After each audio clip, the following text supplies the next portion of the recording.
어린 양의 혼인잔치가 이르렀다라고 계시록 19장 7절에 기록이 되어 있고요. 그녀란 교회를 얘기합니다. 참된 교회는 깨끗하고 희고 고운 아마포 옷을 차려입도록 허락하셨다. 그 고운 아마포는 바로 성도들의 의라. 성도들의 의라고 하니까 인간의 어떤 행위로 말미암는 의를 얘기하는 게 아니고요. 믿음에 의해서 하나님이 입혀주실 하나님의 의를 얘기하는 거예요. 복음에는 하나님의 의가 나타난다 하는 말은요, 인간은 의가 없습니다. 근데 회개한 자들에게 그 하나님을 알 수 있는 믿음으로 말미암아 하나님께서 우리에게 은혜로 주시는 의의 옷을 입게 하시는 것입니다.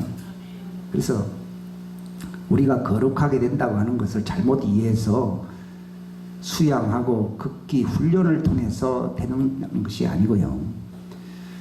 사도행전 26장 18절에 기록되어 있듯이 예수님이 사도 바울에게 다메섹 도상에서 한 말을 그 기록이 되어 있는데, 어둠에서 빛으로 사단에서 하나님의 왕국으로 들어갈 수 있도록 회개해야 된다는 걸 얘기하는 것이죠.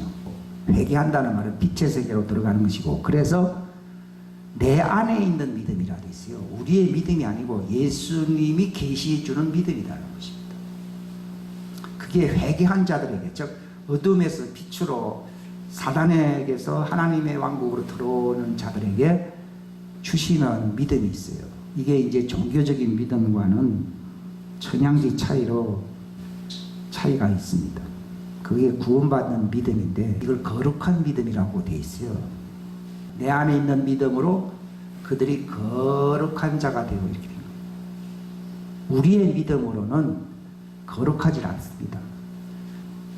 유다서에 보면은 이 거룩한 믿음 위에 자기를 건축하라 되어 있지, 우리 인간 종교 믿음 위에 자기를 건축한다 이렇게 되어 있지 않습니다.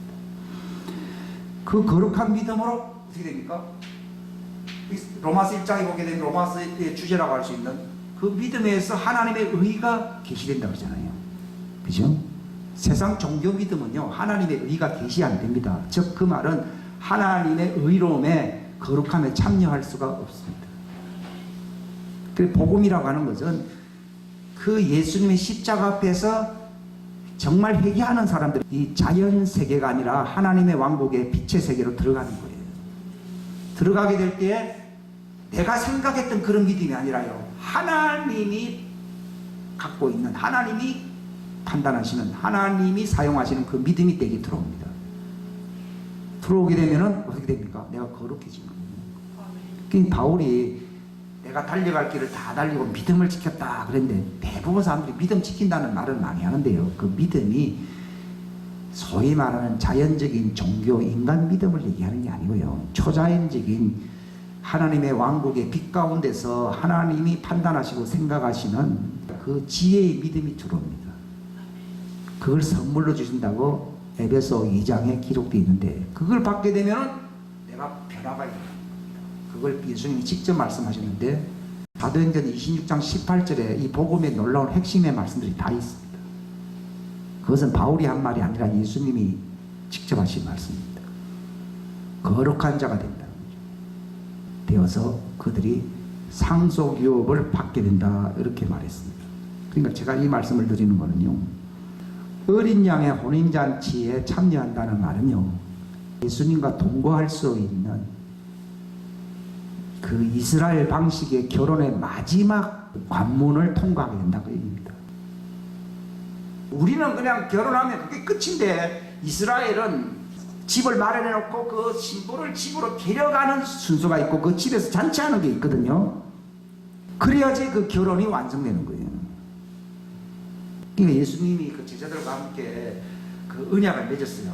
오늘도 이 성찬식은 예수님이 맺으신 그 언약을 기념하기 위해서 하는 것인데, 이 빵은 너희를 위해서 쪼개지는, 내가 너희에게 주는 나의 살이다 그렇게 말씀하시고, 이 잔은 바로 내 피로 너희를 위해서 흘리는, 부어지는 이 생명의 피, 곧 언약의 피다 이렇게 말했습니다. 그래서 이걸 행함으로 너희들이 나를 기념하라 그렇게 말씀하시면서 이제부터는 이 땅에서 나는 것을 가지고서는 너희와 함께 먹고 마시지 않는다 하는 말은요, 하늘에서 새로운 것으로 먹고 마신다는 겁니다. 그게 성경인데요. 그럼 하늘에서 먹고 마신다는 게 뭡니까? 이게 어린 양의 혼인잔치입니다. 이거 우리에게 남아있는 마지막 잔치가 있습니다. 예수님께서도 유월절 잔치에 내가 참여하고 싶었다 그러시면서, 유월절 잔치는 유월절 어린 양이잖아요. 그 양고기를 먹고 쓴 나물을 먹고 하는 것입니다. 그러면서 마지막 그 클라이맥스 절정 후반부에 이 떡을 먹고 이 잔을 마시는 거예요. 우리는 마지막 부분만 이거 하는 것이지 그 이스라엘 전통에서 의하면 하게 되어 있습니다. 그러니까 예수님과 이 언약 관계 속에서 잔식을 하는 것은요, 이 언약의 서론, 시작을 얘기하는 것입니다. 그게 바로 우리의 믿음의 시작인 것입니다.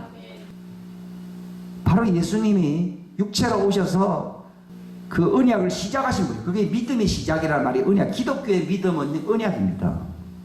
하나님의 믿음이라고 하는 것은요, 하나님이 너희와 더불어 영원한 관계를 맺고서 영원히 아버지 집에서 같이 사는 것이, 영원히 잔치하면서 즐겁게 사는 것이 하나님의 믿음입니다.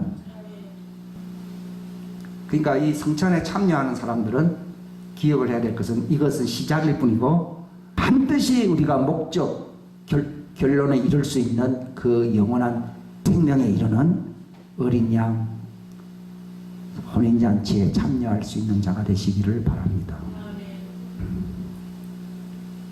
예수님께서 누가복음에서요, 하늘의 양식을 먹고 마시는 자가, 하늘의 잔치에 참여하는 자가 복이 있다고 그렇게 말씀을 하셨고, 여기 마태복음에서도 하나님의 왕국은 마치 어떤 것인가 하면은 아버지가 아들을 위하여 신부를 맞이하는 그 세계가 바로 하나님의 왕국이다, 그렇게 예수님이 말씀을 하셨습니다. 우리의 믿음은요, 그 목적을 향해서 반드시 나아가야 된다고 하는 그 과제를 이 땅에서 기필코 성취하기 위해서 힘쓴다고 되어 있어요. 성경에는요, 힘쓰는 것이 신앙생활인 것입니다.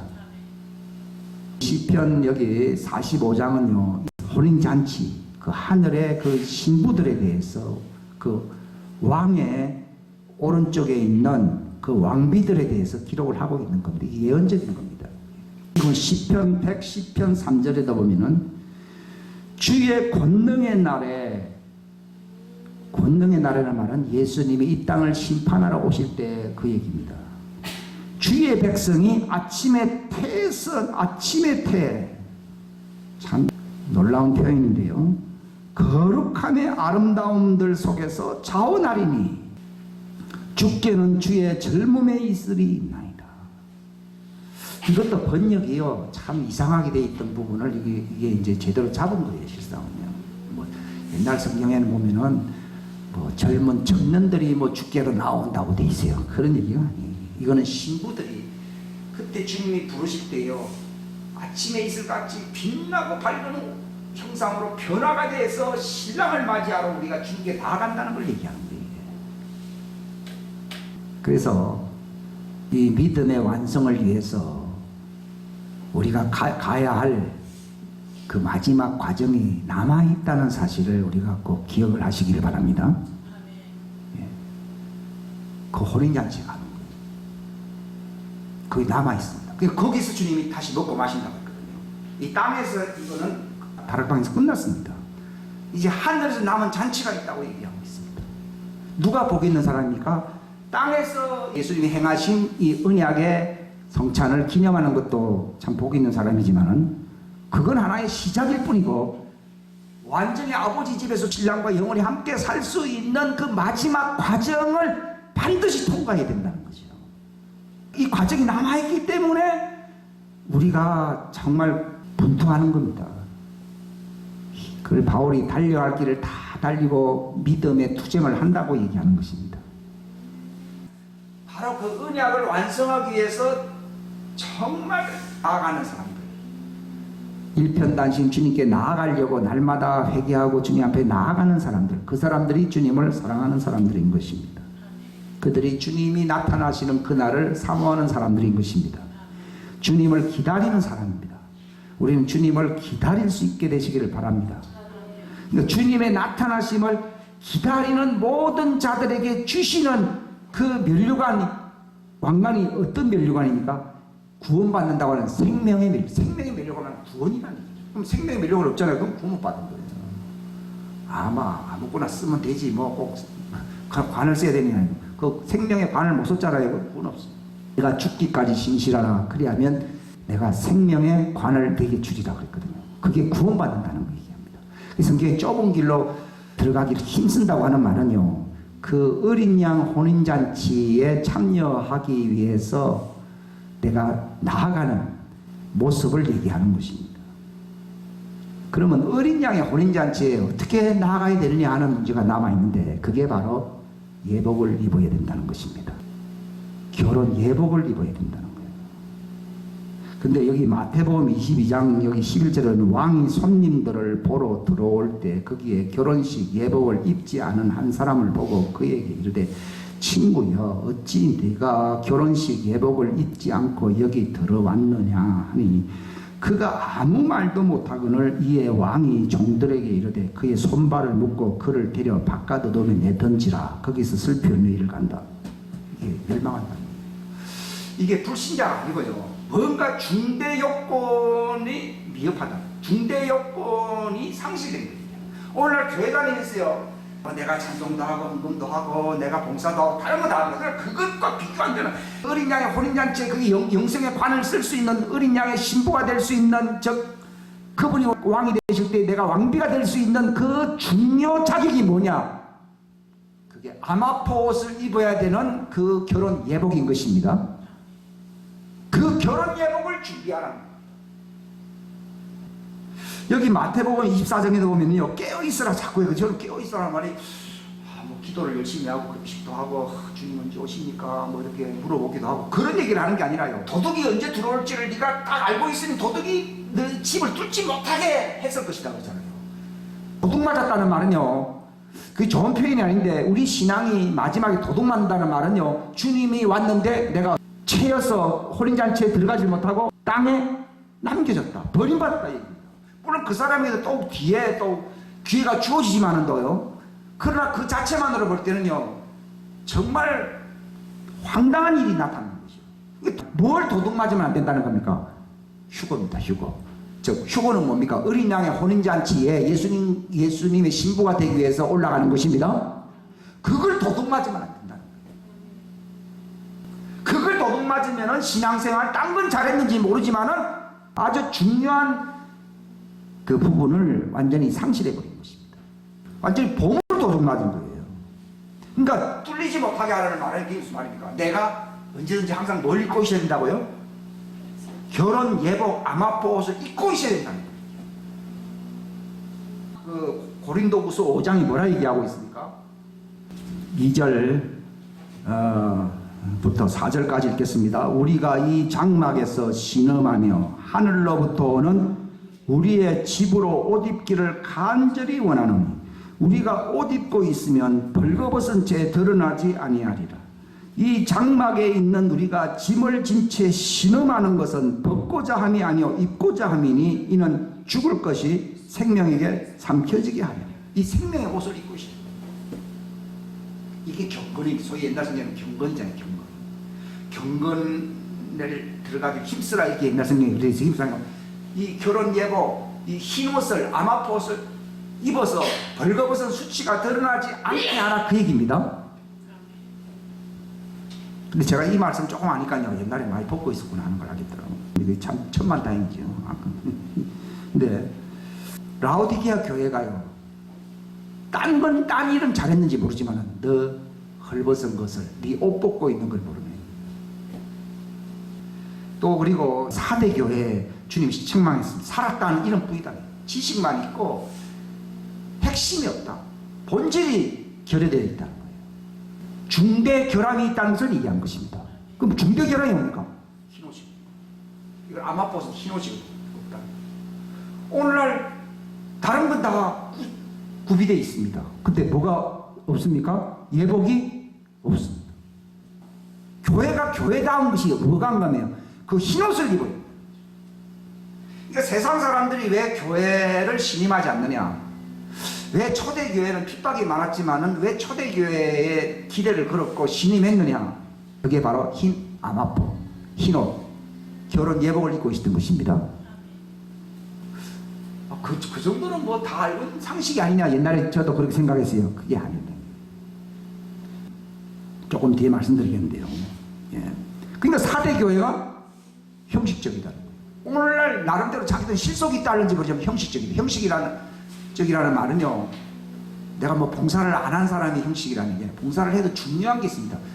신앙의 어떤 핵심이 있습니다. 내가 주님 앞에 설 수 있는 그 흰옷을 입고 있어야 된다는 것입니다. 입고 있으면 주님이 언제 오시는지 나는 도둑맞지 않습니다. 예, 안전한 것입니다. 그러니까 바울도 보시면 김진같이 탄식한다. 여기 되겠습니다. 김진같이 탄식한다는 말이 뭐냐? 여기 그 계시록 그 7장 여기 7장 9절에 보면은 이일 뒤에 내가 보니 보라 아무도 능히 셀 수 없는 큰 물이 곧 모든 민족과 족속과 백성과 언어에서 나온 큰 무리가 뭘 입고 있다고요? 흰 옷을 입고 있다는 거예요. 흰 예복을 입고 있다. 이 예복은 결혼 어린 양 혼인잔치에 참여할 수 있는 필수 중대 자격입니다. 이것은요. 예복을 입는데 그들이 손에 뭘 가지고 종려나무 가지고. 우리 어린 양 혼인잔치에 올라가면 예수님이 나의 신랑이 되시다. 그것만 있는 게 아니라 그날이 따라합시다. 어린 양 혼인잔치 때에 예수님이 왕이 되신다. 대관식을 거행한다. 대관식을 거행. 그러니까 예수님이 그 빌라도 못장 앞에서 네가 왕이냐 그러니까요. 예수님이 만약 지금 왕이라 그러면 내가 왕이 되거든. 내가 왕이 되기 위해서 왔다. 근데 그 왕이 되기 위해서 왔다는 것이 말입니까? 백성이 있어야 왕이 있는 것이, 백성이 없으면 왕이라고 하는 것은 아무 의미가 없습니다. 그죠? 대통령인데 대통령 혼자 있고 백성이 국민이 없다 그러면 그 대통령은 그건 아무 의미가 없습니다. 예수님이 왕이 되기 위해서 왔다 그랬거든요. 그 말을 아셔야 되는 것이죠. 그러니까 그 흰 예복에 뭔가 하면 예수님의 형상입니다. 예수님과 똑같은 모습이 돼요. 똑같은 모습. 네. 이거는 꿈 같은 어떤 전설과 같은 얘기가 아닙니다. 이거는 꿈 같은 얘기로 끝나면 안 됩니다. 이건 바로 나의 삶의 현실이 되어야 됩니다. 그것 때문에 예수님이 십자가에 죽은 거예요. 지난번에도 야곱이 그 옷을 입고서 복을 받았다는 얘기가 있잖아요. 음성은 야곱인데 옷은 에서다 그랬거든요. 그걸 어머니가 입혔잖아요. 그 어머니 리브가가 바로 예수님 모형이거든요. 저주는 내가 받을 테니 너는 이 옷을 입고 복 받으라는 거예요. 예수님이 십자가에서 저주는 내가 받을 테니 예수님의 형상, 예수님의 의의 옷을 입으라는 것입니다. 그걸 입으라는 거죠. 그래서 내가 하나님 아버지께 복 받으라는 겁니다. 성경은 그 얘기입니다. 가죽옷을 지어 입혔다는 것부터 시작하고요. 바로 복음의 핵심이 뭔가? 예수님의 십자가 사건이 뭘 의미하느냐? 예수님이 왜 저주를 받았느냐? 바로 제일 비싼 옷입니다. 제일 비싼 옷. 여러분 성경에 보면 나오거든요. 무엇을 먹을까 무엇을 마실까 염려하지 말아라. 그 말은요, 먹고 마시는 문제가 중요하지 않다는 말이 아니고 중요한데요. 그것보다 더 네가 영생 얻을 수 있도록 내 살을 먹고 내 피를 마시라 그 얘기입니다. 그래야 예수님의 형상이 된다 얘기입니다. 그 다음에 뭘 입을까 염려하지 말라는 말은 그 입는 게 중요하잖아요. 근데 그것보다 더 중요한 옷이 있다는 겁니다. 그게 바로 예수님이 주시는 의의 그 생명의 옷을 입어야 됩니다. 그걸 입으려고 힘써야 되는 거죠. 근데 그걸 입지 못한. 그러니까 예수님이 뭐라 말씀? 마태복음 6장에 보게 되면요, 그 결론적으로 말하면 하나님이 너에게 얼마나 좋은 옷을 입히시겠냐 얘기했어요. 아니 무엇을 입을 거 염려하지 말라고 하신 분이 너희 하늘 아버지께서 정말 좋은 옷을 입히죠. 그 좋은 옷이 뭡니까? 예수님의 형상, 고운 아마포 옷이 제일 비싼 거예요. 그 옷을 입히려고 예수님이 오신 거예요. 우리가 예수 믿는다고 하면서요, 예수님이 우리에게 주시는, 회개하는 자들에게 주시는 그 의의 세마포, 아마포 또는 세마포, 그 예복을 우리가 입지 않는다면요, 예수님을 믿는 보람이 아무것도 없어요. 나는 버림받거든요. 예수를 믿는 이유가 바로 바로 예수님과 똑같은 형상이 될 수 있는 그 결혼 예복 암화포 흰옷을 입는 겁니다. 그 정도로 중요합니다. 이 말은 뭐 10번 100번 아무리 강조해도 지나치지 않습니다. 이걸 입으셔야 됩니다. 왜냐하면 사대교회 벗고 있었거든요. 라우디게에 벗고 있었거든요. 또 어느 교회는 입고 있었지만 또 벗은 자들이 많다고 얘기하고 있거든요. 중요한 중대 결격 사유가 바로 그 옷을 입고 있잖아요. 그 옷이 뭐냐? 하늘로부터 우리의 집으로 입히신다. 저는 이 말을 참 이해를 못했어요. 하늘로부터 오는 우리의 집이다. 그게 정말 휘황찬란한 그 옷이냐. 하나님이 얼마나 잘 입히시겠느냐. 그게 요한계시록 20장에 보면 나옵니다. 내 어린 양의 아내가 누구냐 할 때 뭐라 했습니까? 새 예루살렘 성이다. 새 예루살렘이니까 온갖 도성으로 지작이 되어 있거든요. 그 어린 양의 아내를 네게 보이리라 하면서요. 어린 양의 아내가 누구냐? 하늘 예루살렘인데 하늘 예루살렘이 어떤 모습이냐? 온갖 가장 보석으로 치장이 되어 있는 거예요. 그러니까 제일 비싼 옷이에요. 예수님은 바로 자기 신분을 하나님 다음으로 가장 아름다운 그 보석으로 너희를 보석으로 만든다고 되어 있거든요. 말라기서에 보게 되면요. 우리가 바로 흙으로 지음을 받았지만요. 예수님의 그 구속의 희생을 통해서요. 땅에 속한 그 옷이 아니라 우리 땅에 속한 형상을 입었다고 되어 있습니다. 근데 하늘에 속한 형상을 입으리라 되어 있거든요. 그게 하늘에 속한 형상이 뭐냐? 그게 하늘 새 예루살렘의 온갖 아름다운 그 영광의 옷을 입혀주신다는 거예요. 휘황찬란한. 그러니까 바울이 참 그 영광은 좋게 비교가 안 된다고 되어 있습니다. 그래서 제가 그것에 눈을 딱 뜨니까요. 뭐 24K 뭐 다이아몬드 뭐 그런 거 별로 금이든지 이게 눈에 보이질 않더라고요. 이게 감이 약간 들어오니까요. 자기 신부를 어떻게 치장해 준다고요?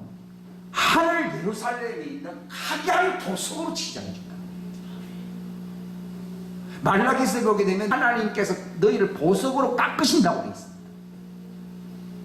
저는 한 가지 또 배운 게 있는데요. 마태복음 여기 7장 5절에 보면 너 위선자여 먼저 내 눈에서 들보를 빼내라. 그 뒤에야 네가 분명히 보고 내 형제의 눈에서 티를 빼내리라 그랬거든요. 제가 한 수 배우려고 참 그 연구를 하기보다 하나님이 그것도 연구를 시키는 거지만 돼요. 아주 많이 합니다. 저도 옛날에는 어렸을 때 들보가 뭔지 모르고 읽었어요. 근데 들보는 바로 집에 큰 기둥이거든요. 티가 있다 그러면은 좀 큰 쓰레기 같은 게 있다든지 좀 뭐 큰 자갈 같은 게 없다든지 그렇게 해야 되는데 들보가 있다 그러면 그게 비교가 되지 않는 얘기잖아요. 서로 앞뒤가 안 맞는 얘기잖아요. 근데 이걸 안 하는 거죠. 지금 무슨 말인가 하면요. 들보가 네 속에 있다는 말은요. 자갈같이 어떤 큰 쓰레기 같은 게 있다. 그런 얘기가 아니고요. 네 속에 마귀가 거하는 마귀 집이다. 그 집안에 누가 있다고요? 마귀가 있다. 남을 판단하는 사람은 누가 판단하는 거예요? 그 들보가 있는 그 집과 들보가 그게 서로 하나라는 거예요. 이스라엘식 표현을 보면요. 들보 없는 집은 없으니까요. 들보를 빼내라는 말은 집을 무너뜨리라 그 얘기입니다. 우리는 마귀 집을 무너뜨려야 됩니다. 옛사람을 무너뜨려야 됩니다. 우리가 왜 흰옷을 흰 세마포옷을 왜 입지 못합니까? 이게 하늘로부터 오는 집이라 되어 있죠. 이제 이해가 되십니까? 우리는 입혀진 하나님의 집에서 판단을 해야 됩니까? 아니면 마귀 집에서 판단을 해야 됩니까? 나는 마귀 집안에 있어야 됩니까? 하나님의 집안에 있어야 됩니까? 그 얘기예요. 그 얘기. 우리가 남을 험담하고 막 비난하고 비유하고 막 그러잖아요. 그 사람 성격이 안 좋고 좀 사교적이구나. 이게 얘기가 아닙니다. 그 사람 안에 무슨 집이 있다고요? 참소하는 자가 누구예요? 마귀잖아요. 마귀의 직업이 뭐냐면요. 참소자입니다. 네 속에 마귀가 왕이 된 집이 있다. 그게 옛사람입니다. 근데 바울은 그런 집을 허물어야 돼요. 회개한다는 말은 그게 무슨 말입니까? 집을 허물어야 되는데 어떤 사람이 집이 마태복음 그 12장 48절에 있지요. 뭐라 했습니까? 귀신이 물 없는 곳으로 다니다가 자기가 나온 옛집을 이래 보니까 집이 없어지지 않았어. 그 집은 무너뜨리다 안 무너뜨리대요. 그걸 깨끗하게 해야 됩니까? 무너져야 됩니까? 깨끗하게 한다는 말은 종교입니다. 종교. 불교, 유교, 뭐 가톨릭 이 모든 종교들이 보면요, 뭐 집을 우아하게, 그게 마귀 집입니다. 그게 바로 옛사람 집입니다. 저 그 원리를 알게 되죠. 그래서 제가 흰 세마포 예복, 결혼 예복을 입는다는 말을 제가 설명해 주는 거예요. 나 뭐 입어야 되지요? 그런 얘기가 아니에요. 들보를 왜 빼내지 않느냐는 말은요, 네가 정말 회개한다는 말은 그 옛집을 청소한다는 말입니까? 집을 허문다는 얘기입니까? 집을 허문다는 얘기입니까? 옛사람을 깨끗하게 한다는 말입니까? 옛사람을 벗어버린다는 얘기입니까? 그렇습니다.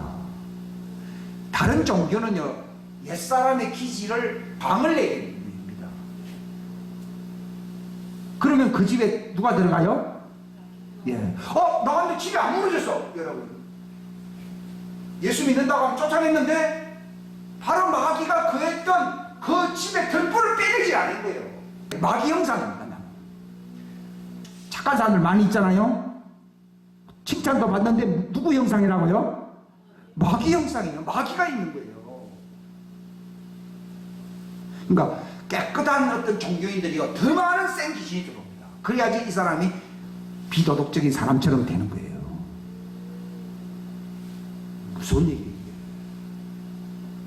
그러니까 내 집에 안 허물어졌다는 얘기가 뭘 뜻합니까? 남을 판단하고 재판하고, 이게 뭡니까? 선악을 알게 하는 나무의 실과를 먹지 말라는 말은요, 마귀 집이 되지 말라고요. 거기서 선악을 알게 하는 지식의 열매라고 이렇게 있거든요. 네가 바로 남을 옳고 그르고 뭐 하나님에게 뭐라 그래요? 하나님을 가르친다 이 말이에요. 사람들이 하나님을 원망하고 비판하고 이웃도 비판하고 판단하잖아요. 그 선악간의 그 지식의 그 열매를 가지고서 사는 집이 되지 말라는 말로서 선악을 알게 하는 나무의 실과를 먹지 말라고 했대요. 마귀가 직업이 뭡니까? 도둑질이 주 직업이 아닙니다. 마귀는 참소하는 겁니다. 그래서 인간에게 아주 나쁜 버릇은요, 마귀처럼 인간이 마귀 닮았다는 말이에요. 마귀처럼 다른 사람을 자꾸 판단하는 겁니다. 그게 바로 마귀의 집입니다. 그 들보에 예수님이 뭐라 그랬습니까? 너는 도둑질하지 말아라, 착하게 살아라, 이렇게 말을 한 게 아니라요. 재판 하나님부터 오는데 네가 하나님부터 재판을 받지 않으려면 어떻게 하라고요? 참소, 재판하지 말아라, 비판하지 말아라. 어떻게 하면 안 비판할 수 있습니까? 회개의 목적은요, 마귀의 들보를, 마귀가 거할 수 있는 집을 허물어뜨린 거예요. 그러니까 내가 회개해서 마귀 집이 무너졌다는 증거는요, 다른 사람을 용서하는 거예요. 참소, 비판, 정죄 반대말이 뭡니까? 용서. 용서 안 하는 사람은요, 구원받습니다. 성령이 오시는 이유는 하나님의 집을 세우는 것이거든요. 오시면은 네가 네 죄든지 어떻게 하라고요? 사라, 용서하라. 그게 바로 네가 마귀 집이 무너졌고 이제는 보석과 같은 아름다운 집 안에 네가 살고 있다. 그 보석이 뭐 남보석이 있고 황옥이 있고 뭐 루비가 있고 사파이어가 있고 많습니다. 저는 성경에 보면 나와 있는데, 그게 무슨 말인가 하면요, 그 하나님의 성품에 보면요, 용서가 있고 긍휼이 있고 인자함이 있고 오래 참음이 있고 그 죄를 덮어주는 게 있고, 이런 걸 보석의 속성으로 계시죠. 하늘 예루살렘의 그 성이 보석으로 지은 집이잖아요. 12보석이 있잖아요. 그게 바로 하나님의 성품을 얘기합니다.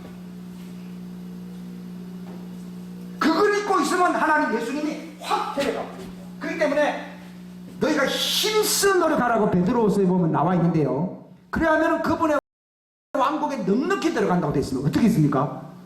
믿음의 덕이 있고 지식이 있고 절제가 있고 인내가 있고 경건이 있고 형제 우애가 있고 신실함이 있고 남을 사랑함이 있고 하면요, 이게 하나님의 보석으로 입혀져서 안 입혀져서, 그 사람은 하나님이 너무 화목해서 천국의 문이 활짝 열려서 들어간다고 합니다.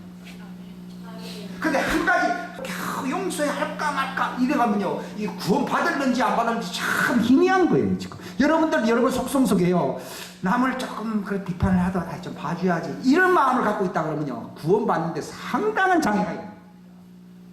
용서는 말할 것도 없고 풍요한 긍휼과 인자함과 자비로움과 오래 참음과 그 사람의 허물을 덮어주는 것과 그를 돌보아주는 게 있으면요, 그러면 하나님의 왕국에 들어가는 문이 활짝입니다.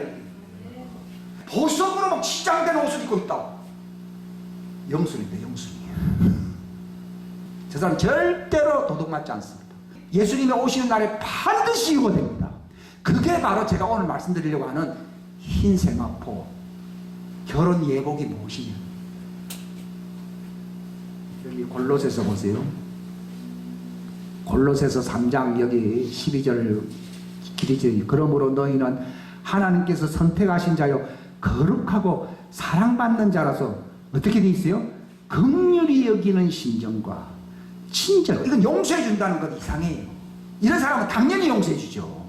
왜 용서 안 해줍니까? 친절이 없어.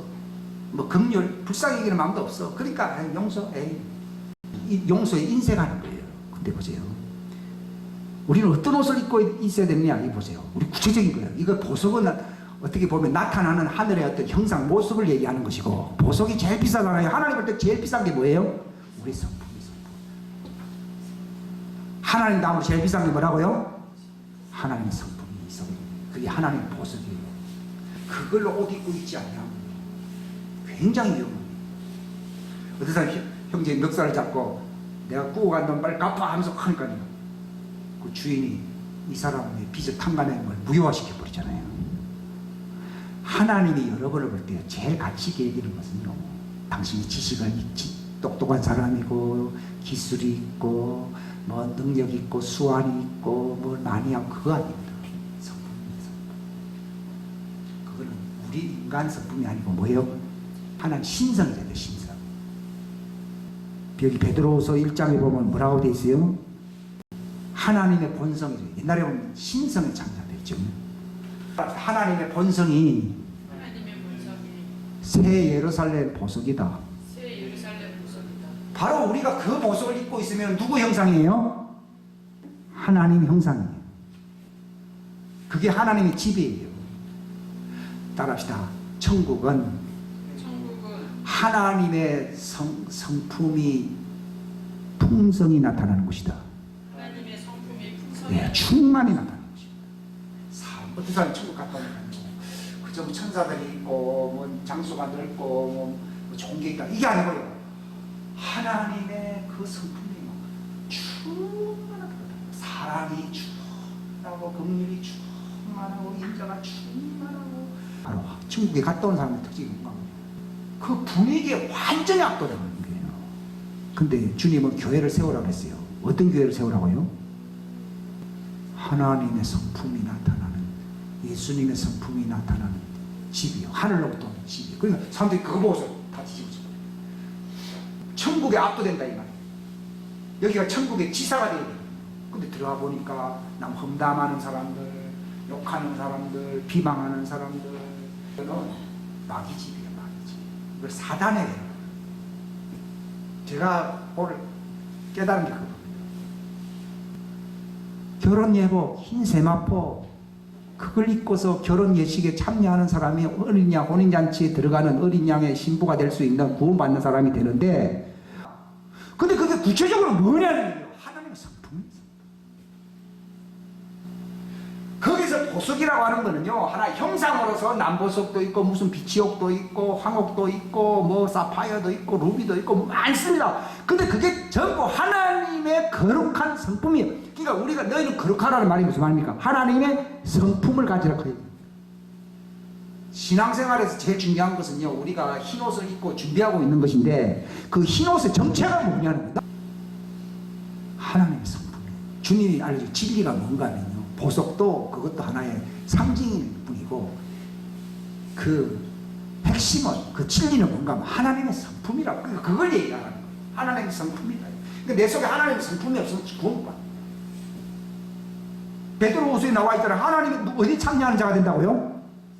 베드로후서 여기 1장 3절 시작. 우리를 부르사 영광과 덕에 이르게 하시는 분을 아는 것을 통해 신성한 권능 및 생명과 하나님의 성품에 속한 모든 것을 우리에게 주셨다.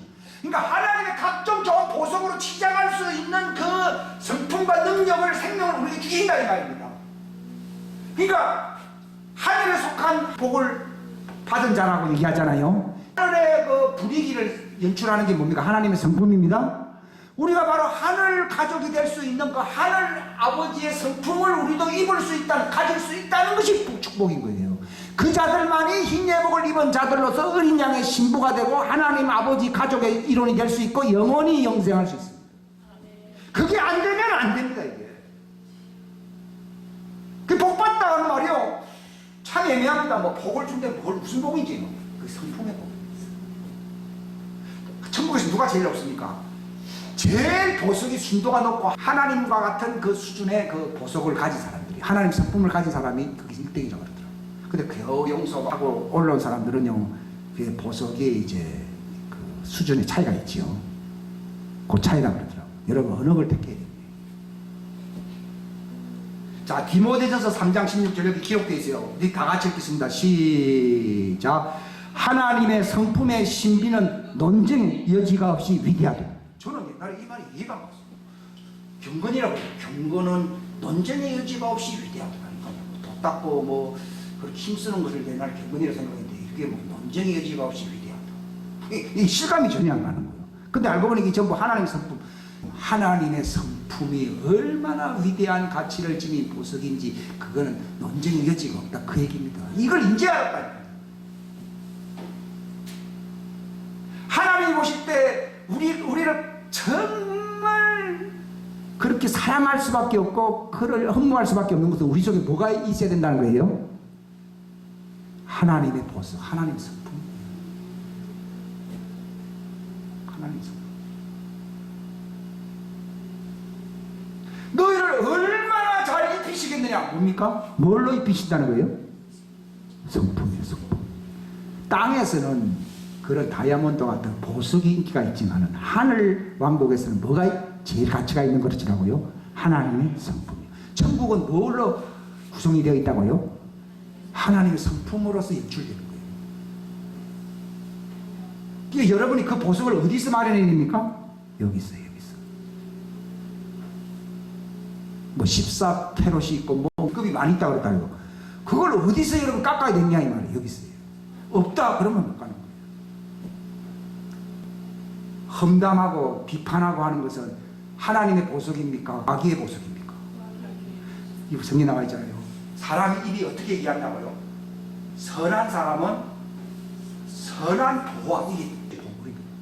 그 하나님의 성품이 가득한 사람은 하나님의 성품을 표현하고 또 악한 보화라고 되어 있어요. 아니 보화는 보화지 또 악한 보화가 나 그게 참 이해가 안 갔어요. 근데 이게 뭔가 뜻이 있을 것이라고 수십 년을 제가 기다렸어요. 이제 알게 된 거예요. 악한 보화가 뭐예요?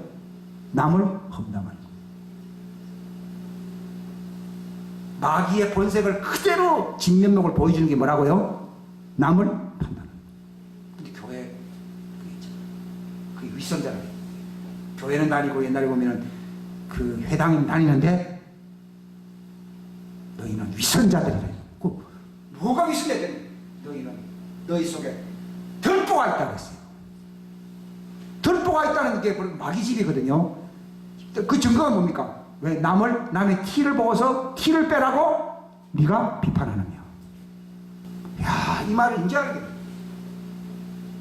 근데 만약 우리가 하나님의 성품이 들어오면 남을 비판합니까? 여기 골로새서 3장처럼 긍휼을 여기는 심정과 친절과 겸손한 생각과 온유함과 오래 참 이게 보석입니다. 저는요 성령의 열매 있잖아요. 성령의 열매요. 사랑과 희락과 화평과 오래 참음과 자비와 충성이래 원래 믿음과 뭐 있잖아요. 온유와 절제 이게 보석입니다. 보석. 이 보석이 있어야 됩니다. 그게 구원받는 거예요. 베드로후서에도 뭐라 얘기하세요? 너희가 더욱 힘써 믿음의 덕을 더 이게 덕의 지식의 절제 인내의 경건을 경건의 형제 우애를 형제 우애 사랑을 공급하라. 이것이 너희에게 흡족하게 있음즉 하늘 왕국에 들어갈 수 있는 문이 너희를 위해서 활짝 열립니다. 여러분 천국에 확실하게 들어가는 방법은요, 이 하나님의 성품의 보석으로 하기 시작했어요. 내 속에 마귀 들고는 사라져. 마귀의 보화가 뭡니까? 남을 험담하는 거예요. 험담해서 죽이는 거예요. 그거를 빼버려요. 우리는 회개합니다 했더니 마귀 집 허물지라요. 하나님의 성품의 집으로 새 옷을 입지 않고 저는 새 사람이 뭔지를 알았어요. 이게 바로 의로 거룩함과 아름다움과 긍휼과 오래 참음과 이런 걸로서 우리가 하나님의 성품으로 지어지는 새 사람을 입으라 이 말입니다. 저는 새 사람을 입는다는 말이 참 막연했거든요. 이제 이게 보석입니다. 이게 새 일을 살렸어요. 이게 어린 양 혼인잔치에 들어갈 수 있는 흰 아마포예요. 구체적인 겁니다. 그러니까 말로만 뭐 희망인데 성질이 괴팍설 거예요. 천국 못 갑니다. 은사가 있어서요, 내가 선지자 노릇을 했습니다, 큰 권능을 행했습니다 그랬잖아요. 예수님이요, 불법을 행한 자들이에요. 불법이라는 말은 무슨 들보가 있어요? 마귀들 집이 있어요. 이 불법이라는 말이에요. 그럼 누가 의로운 사람이냐? 하나님의 성품의 옷을 입는 사람, 그게 그리스도 형상입니다. 그리스도 형상이라는 말을 저도 많이 했는데요, 구체적으로 그게 그렇게 말을 해서 못 알아듣겠다고 얘기했어요. 저도 하나님의 성품을 얘기해요. 우리의 신앙생활에서 무엇이 희미한 것 없이 의심의 여지가 없어야 됩니까? 경건이라고 하는 하나님의 성품에 대해서는 논쟁의 여지가 없어야 됩니다. 내가 하나님의 성품이 있으면 반드시 천국 간다, 이거는 아주 기독교의 철칙이 되어야 됩니다. 근데 오늘날 그렇잖아요. 믿음으로 가지, 개떡 같은 성질을 갖고 있어도 다 천국 가, 단지 좀 멸류관이 좀 없다는 것 뿐이지, 이런 얘기 하잖아요. 그게 죽이는 얘기예요. 그게 마귀 들보가 있어요. 지금 마귀 들보 있는 사람들이 많습니다. 바리새인들의 의는 무엇입니까? 그 집을 깨끗하게 하는 거예요. 그러니까 마귀가 뭐라 했습니까? 내가 나온 너 집을 보니까 저놈을 확실하게 옛날처럼 뒤집어 보려면은 내만 들어가면 안 되겠다. 더 악한 마귀 7을 더 데리고 가가지고 확 뒤집어 버려야 되겠구나. 그게 오늘날 종교입니다. 종교. 깨끗한 사람들이 있어요. 근데 마귀는 내가 들어간다는 거예요. 더 악한 마귀 7을 데리고 들어가겠다는 거예요. 그래서 그 사람의 나중 형편이 처음보다 더 나빠진다는 거예요. 그 종교인들이 더 나빠지는 이유가 거기 있습니다. 교회도 종교적으로 착각하게 된 사람들 있잖아요. 나중에 이상하게 된 사람들 있잖아요. 그 원인이 거기에 있습니다. 근데 교회에서 가르친 진리가 무엇입니까? 네? 그게 하나님의 성품으로 옷 입어야 된다고 하는 이 영생의 흰 세마포 옷의 진리는 논쟁의 여지가 없어야 된다 이 말이에요. 근데 오늘날은 성질을 개떡 같더라도 그냥 은사가 있고 믿음이 있으면 다 구원받는다 하잖아요. 불법자. 그걸 제가 말씀드리려고 이 자리에 섰습니다. 하나님의 성품. 초대교회가 그게 있습니다. 예수님이 겉은 참 초라하게 보이지만 그게 있었거든요. 그리고 어떻게 됐습니까? 그게 있으니까 어떻게 됐습니까? 육체 안에 있었지만은요, 성령 안에서 의롭게 됩니다. 성령 안에서 의롭게 되죠. 천사들이. 그게 있어야 천사들이 알아보는 거예요. 천사들에게 보이시고 이방인들에게 선포되고, 우리가 늘 세상에 빛이 있잖아요. 보석은 빛나잖아요. 있으면은 사람들한테 얘기를 할 수 있습니다. 그 진리를 얘기를 할 수가 있습니다. 바로 우리가 이 경건의 이 하나님 성품의 진리를 알게 될 때 천사들이 인정한다는 겁니다. 여러분, 천사가 왔어도요, 하나님 성품이 없잖아요. 그건 마귀입니다. 마귀는 천사와 원수잖아요. 싸우는 대상이잖아요. 천사들에게 보일 수가 없습니다. 제가 이 말을 알게 된 거예요. 그리고 이방인의 선포, 우리가 막 선포하잖아요. 왜 안 보게 돼요? 보석을 갖고 있고 보석을 차고 있으면서 보석의 뜻을 하는 사람들은 다 봅니다. 이게 선포가 됩니다. 근데 가짜를 갖고 있으면서 보석이 진리게 하면요, 다 갚으립니다. 오늘날 기독교가요, 가짜를 갖고서 남한테 막 얘기하니까요, 세상으로부터 멸시를 받다. 소금이 그 맛을 잃어버리니까 어떻게 한다 했어요? 밟히고 집어던져 버린다. 불 속에 넣어서 살려버린다 그러잖아요. 그겁니다. 우리가 정말 하나님의 보석이 있어서 그 진리를 얘기하게 되면 사람들이 그 목걸이를 끼고 귀걸이가 있고 뭔가 보석 갖고 있는 사람이 보석에 대해서 논하니까 그것을 갖고 싶어서 막 보는데요, 가짜를 갖고 있는 사람은요, 니나 어디 이 사기꾼이 그게 바로 위선자입니다. 그러니까 오늘날 교회가 핍박받는 이유가요, 이 보석 때문에 핍박을 받아야 되는데 가짜 때문이라면요 불 속에 던지는 거예요. 너희는 세상의 빛이라고 했잖아요. 이 놀라운 이게 예수님이 바로 천사들이 보이는 거예요. 우리가 거기 있으면 천사들이 옵니다. 우리가 천사를 부릴 수가 있습니다. 근데 하나님 성품이 없으면은 하나님 성품으로 하는 얘기를 천사가 듣지요. 그러니까 예수님은 너희가 내 안에 있으면은 바로 하나님 성품을 입는다. 너희가 내 안에 있다면 하나님 성품을 입게 되면은 무엇이든지 네가 말을 하면은 천사들이 그게 예수님의 말로 알아듣고서 그걸 시행한다는 말이에요. 그 뜻입니다. 그러니까 왜 우리 기도를 안 들어줍니까? 우리 속에 마귀 들보가 있는 사람들의 기도는 안 들었습니다. 그게 에스겔 14장에 보게 되면은 마음에 가증한 것을 드리고 내 앞에 물으려고 하는 사람은 그 마음속에 있는 가증한 우상으로 다 갚아버리겠다는 거예요. 우리 속에 진리가 있다는 말이에요. 하나님 성품. 이 성품이 어마어마하게 중요합니다. 저는 디모데전서에 보게 되면요, 6장에 보면 여러분 한번 보시게 되면요, 이 하나님의 성품을 취하려고 분투하고 노력하라고 되어 있어요.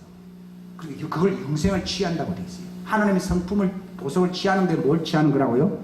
영생을 취한다고 되어 있어요. 읽어보십시오. 나는 디모데전서 6장에 야 이거 또 읽는다. 그러니까 하나님의 성품의 진리에 대해서 비판적인 사람은요 가치가 없는 사람이라고 되어 있어요.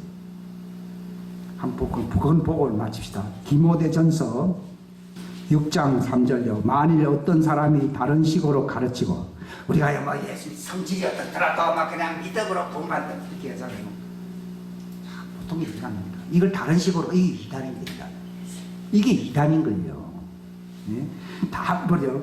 다른 식으로 가르치고 온전한 말씀, 이게 온전한 말씀, 즉 우리 주 예수 그리스도의 말씀들과 뭡니까? 하나님의 성품에 따른 교리에 동일한 말은 일치하지 않는, 즉 하나님의 성품 보석을 우리가 읽지 아니하면 구원받는다 하는 말을 하지 않고 딴소리 하면은 그게 바로 뭐예요? 다른 식으로 가르치는 거예요. 저도 옛날에 다른 식으로 가르치려고 했던 사람이에요.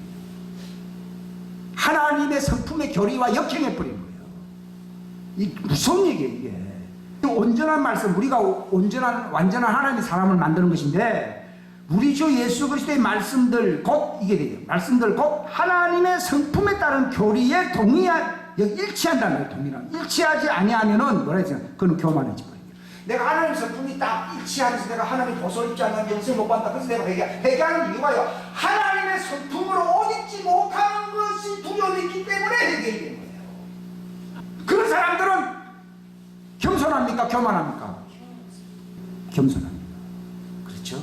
근데 그렇지 않으면요, 아이가 막 그냥 그거는 성품은 뭐 좀 보상이 좀 작다 뿐입니다. 이런 사람들은 그 말하는 자체, 태도 자체가 교만하네요. 교만합니다. 하나님의 성품의 가치가 얼마나 중요해. 이게 우리의 영생, 우리의 운명을 결정짓는 거예요. 그러니까 내가 거룩하니 뭐예요? 너희도 거룩하라는 거예요. 이건 명령이에요. 이걸 알려주시는 거예요. 그게 흰 예복이에요. 거룩함이에요. 이게 영생에 들어가는 거예요. 어린 양이 혼인잔치에 들어가는 거예요. 그걸 안 입으면 불법자예요. 그는 무슨 덜보를 갖고 있어요? 마귀집 덜보를 갖고 있어요. 그 사람은 뭐예요? 위선자예요. 사기꾼이에요. 그걸 불법자라고 부릅니다. 그걸 예수님이 제게 말씀하시죠. 네? 그는 교만하여 그걸 모르면요, 진리를 아무것도 알지 못한다는 거예요. 우리가 그것 빼고 할 얘기가 없어야 됩니다. 근데 뭐 은사가 있고, 내가 복을 많이 받았고, 내가 뭐 세상 잘 나고, 그거는 완전 쓰레기 같은 얘기들이에요. 그 속에 하나님의 하늘왕국의 보석, 하나님의 성품의 보석이 없으면은 그는 완전히 횡설수설한 사람이요. 오히려 그런 사람은 뭘 좋아합니까? 마귀 들보가 있으니까 뭘 좋아합니까? 논쟁과 말다툼을 좋아한다. 그래서 거기서 시기와 다툼과 욕설과 악한 추측, 그렇게 교회 많잖아요. 그게 바로 그 진리를 얘기를 하지 않기 때문에 그런 거예요. 디모데서에 보게 되면 교회는 무슨 터라고 돼 있어요? 하나님의 기둥과 터라고 돼 있어요. 그게 바로 하나님의 교회는 하나님의 성품의 집이 되어야 된다 그 말입니다. 근데 들보를 빼내라. 들보, 그거는 마귀의 기둥과 터라는 거예요. 그 하나님의 성품에 대한 이게 바로 하늘로부터 오는 우리 집입니다. 우리가 입을 옷입니다. 그게 어린 양 혼인잔치에 들어갈 자격입니다. 이거 없으면 구원 없고 영생 없고 다 버림받고 사기꾼이 되고 불법자가 되고 위선자가 돼서 다 지옥에 들어가는데 이 얼마나 중요한 얘기입니까? 이 얘기 안 하면은 이 목사는 아무것도 아는 게 없어요. 뭐 여기서 재미나는 도덕 얘기는 하고 재미나는 얘기는 했을 뿐이에요. 저도 그런 얘기 많이 들었거든요. 이거 뭐 그냥 성질은 개각해도 막 믿습니다 하면 다 천국 간다. 근데 내가 그 말 들을수록요 마음속에 퀘션 마크가 너무 많이 생겼어요. 교만한 거예요. 마귀의 특성은요, 들보가 있는 사람은 교만이에요. 자기들 마음대로 해요. 나 마음대로 판단해요. 논쟁과 말다툼을 좋아하고요, 판단하고 저 목사 이단이라고 그러고 저 사람은 뭔가 뭐 어쩌고 저쩌고 하면 이게 전부 마귀 들보 있는 사람들이고, 이게 바로 마태복음 10장 5절에 나와 있는 위선자들입니다. 말다툼을 좋아하는 그 사람 천국 갑니까? 천국 가면 마귀 집에 가야 됩니다. 마귀 집은 지옥입니다. 어떤 사람이 마귀 있는 지옥에 가보니까요, 자기들끼리 얼마나 싸움을 많이 하는지요. 이기신 저기신 하면서 막 욕을 하고 쌍욕을 하고 막 지저분한 말을 다 한다고 하더라고요. 이게 마귀 천국입니다. 여러분 어디 가고 싶습니까?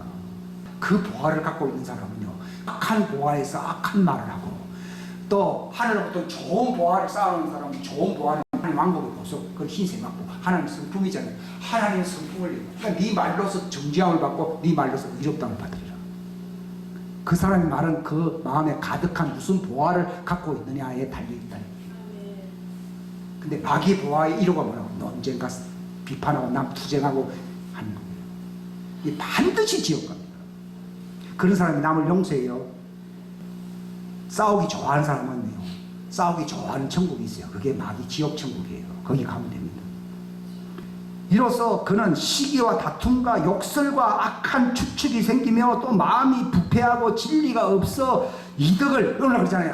복 받아야, 일이 잘 돼야 뭐 하나님의 사람이라고 하잖아요. 그래서 뭐 핍박이 오면은 그건 저주받았다고 하잖아요. 그게 바로 마귀 들보가 있는 사람들이에요. 이익이 있어야 하나님을 따르는 것이라고 생각하는 사람들의 삐뚤어진 언쟁이에요. 오늘날 설교가 삐뚤어진 언쟁하기 쉽거든요. 언쟁이 생겨나니 너는 그러한 자들부터 어떻게 하라고요? 그런 설교하면 나오고요. 아멘. 그런 얘기 듣지 말라고. 제일 전념성이 강한 게 뭐라고요? 말입니다. 근데 마귀 작전은 그 속에서 막 남을 욕하는 말 계속 막 하잖아요. 그러면 처음에는 이 사람은 원래 그런 사람이 그걸 나이 됐다 보면요, 전념이 됩니다. 제일 전념 잘 되는 게 말이라고 그러더라고요. 근데 그 말이, 악한 말이 그게 뭔가 하면 마귀 속성의 1호라고 그러더라고요. 마귀 보석 중에 제일 가치 있는 보석이 언쟁하고 비판하는 것이에요. 왜냐하면 마귀의 직장이 뭡니까? 참소. 변호사가 아니고 검사예요, 검사. 약점을 캐내는 거예요. 그 직업이. 우리가 그 직업을 가진 사람은 마귀하고 친구가 됩니다. 그러나 만족하면서 하나님을 따르는 것, 여기 하나님을 따른다면 하나님의 성품을 따른다 그 말입니다. 하는 것이 이 큰 이득이란 말은 이게 보석입니다. 하늘나라 왕국의 보석을 얻는 것이다 이 말이에요. 그러면서 여기 뭔가 되면요, 11절에 보면요, 맞지? 그러나 오 하나님의 사람아, 너는 이것들을 피하고 돈 좋아하고 하는 이건 전부 마귀의 어떤 그 속성을 얘기하는 것인데, 의와 하나님의 성품과 믿음과 사랑과 인내와 온유를 추구하라. 추구하라는 말은요, 그것을 정말 얻기 위해서 싸운다는 얘기입니다. 내가 신앙생활을 하는 가장 중요한 거, 하나님의 성품을 갖기 위해서 몸부림을 쳐. 그 몸을 신단 말이에요. 그게 어린 양의 피에 자기의 옷을 씻어 희한다 그 말이더라고요. 내가 하나님의 성품을, 예수님의 성품을 갖기 위해서 막 회개를 열심히 하는 걸 가르쳐서 어린 양의 피에 자기 옷을 씻어서 희게 만든다 그 얘기라고 주님 제게 말씀하셨어요. 하나님의 오직 성품만을 가지기 위해서 내가 정말 다른 것을 다 배설물로 여기면서 내가 잘못된 내 이 마귀의 속성을 버리려고, 옛사람을 버리려고 회개하고 살아가는 걸 어린 양의 피에 내 옷을 씻어 희게 했다. 이게 바로 14만 4천 흰 옷을 입은 많은 무리들인데, 이 사람들 옷이 희게 되었나 그러니까 저기들이 어린 양의 피에 자기들의 옷을 씻어서 회개했다. 회개해서 깨끗하게 했다. 이 보석을 갖기 위해서 회개하는 거예요. 저는 좀 성질 좀 조금 바꾸기 위해서 회개한다 이 생각한 적도 있었어요. 그냥 이 보석이에요. 놀라운 얘기예요. 그러면서 뭐라고 돼 있으면 하나 더 빠진 게 뭡니까? 뭘 취하라고 되어 있습니까? 12절 다 같이 시작. 믿음의 선한 싸움을 싸우며 뭘 붙들라고요? 영원한 생명을 붙들라. 이 하나님의 성품을 가지는 것이 영원한 생명을 내가 붙드는 거예요. 그러니까 우리는 구원의 확신 있냐? 영생 있지? 예. 교회 다니니까 내가 영생 있어요. 그런 얘기가 그냥요. 내가 회개하고 하나님의 성품을 막 가지잖아요. 씻을 때 뭘 붙잡을 수 있다고요? 영원한 생명을 그때 붙들 수 있다. 그게 구원의 확신이에요. 그러니까 어린 양의 피에 내 옷을 씻어 희게 하고 하나님의 성품에 거룩한 하늘 왕국의 보석으로, 새 예루살렘 보석으로 내가 치장할 때에 뭘 붙들 수 있다고요? 영생을 마치 내 것인 양 붙들 수 있다 이 말이에요. 기도하겠습니다. 하나님 아버지 감사합니다. 귀한 시간 주셔서 감사합니다. 짧은 시간이지만 정말 종에게 알게 하셔서 선포하라고 하신 말씀을 이 시간 소개하였나이다. 하나님, 어린 양의 혼인잔치에 들어가는 신부의 자격이 무엇이며 그 흰옷 예복을 흰 아마포 옷을 입는다는 말이 무엇인가를 이 시간 소개했습니다. 하나님, 이 뜻이 무엇인가를 알게 해 주시옵소서. 우리가 영생을 붙들 수 있는 길이 무엇인가를 알게 해 주시옵소서. 어린 양의 피에 내 옷을 씻어 희게 한다는 말이 무엇인가 알게 해 주시옵소서. 왜 들보를 빼내어야 되는지를 알게 해주심을 감사드립니다. 우리는 마귀의 집이 되어서는 안 되고 우리는 하나님의 성품의 그 형상의 집이 되어야 될 줄로 믿습니다. 우리가 우리를 이 하나님의 성품에 참여케 하려고 신성과 생명의 모든 것을 우리에게 주셨다라고 주님이 말씀하셨나이다. 하나님, 지극히 크고 이 보배로운 약속들이 우리에게 주어졌는데 이걸 힘입어 우리는 세상에 있게 된 썩을 것을 피하여 하나님의 성품에 참여하는 자가 되게 하옵소서. 우리의 신앙생활에 가장 가치 있게 여기는 가장 큰 보화가 무엇인가를 알게 해주심을 감사합니다. 진리가 무엇인가를 알게 해주심을 감사합니다. 하나님의 성품을 얻는 것입니다. 이 경건의 신비는 논쟁의 여지가 없어야 된다고 말을 했습니다. 달리 얘기하며 딴 얘기를 하는 사람들은 교만하여 그런 아무것도 아는 것이 없다고 바울이 경고했습니다. 이 놀라운 하나님의 왕국의 진리를 깨달을 수 있도록 축복하여 주시기를 바랍니다. 우리의 마음속에 악한 보화가 있는 사람인지 악한 보화에 들보가 있는 사람인지 선한 보화가 있는 하나님의 집인지 우리 자신을 살펴볼 수 있게 하여 주시고 회개케 하여 주시기를 바랍니다. 우리 다 하나님의 성품에 하나님의 왕국의 집들로 형상들이 될 수 있도록 축복하옵소서. 하나님, 이 시간 성찬에 참여할 때에 예수님께서 왜 살을 찢으셨고 피 흘리셨는지를 알게 주시옵소서. 예수님의 신부가 되는 이 새 언약의 피는 바로 옷을 어린 양의 피에 우리의 옷을 씻어 희게 하는 자들이라고 말을 했습니다. 하나님의 신의 성품에 참여할 수 있게 해주시려고 살을 찢으시고 피를 흘리신 예수님을 알게 하여 주시옵소서. 주님의 몸을 분별할 수 있도록 도와주시옵소서. 이 경건의 하나님의 성품의 진리를 깨닫게 하여 주옵소서. 이 성찬 속에서 하나님의 성품에 참여하는 자들이 될 수 있도록 회개할 수 있도록 축복하여 주옵소서. 도와주시기를 간절히 바라옵고 예수님의 이름 받들어 기도하옵나이다.